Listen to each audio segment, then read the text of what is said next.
যশোরে মনিরামপুরে পৃথক সড়ক দুর্ঘটনায় আহত হয়েছেন ৬ জন। ১৮ জানুয়ারি শনিবার বিভিন্ন স্থানে এ ঘটনা ঘটে।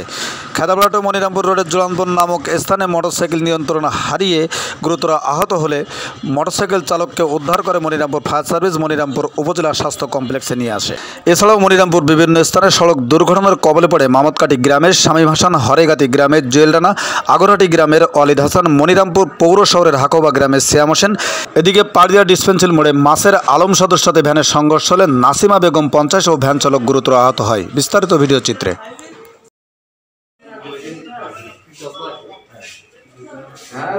সাথে না ওখানে মানে নতুন ভিড় করেছে কি কালভার্ট করেছে গাড়িটা ধাক্কা খেয়ে মানে পাল্টে আজকে দুর্ঘটনা যে আমরা যখন সংবাদ পাওয়া মাত্র গেছে যে এখানে জুরানপুর মসজিদের ওইখানে দুর্ঘটনা ঘটছে। এই আলম সদর নিয়ন্ত্রণ হারিয়ে ওই যে ড্রাইভার ওই যে পাল্টি খেয়ে যে পড়ে গেছে।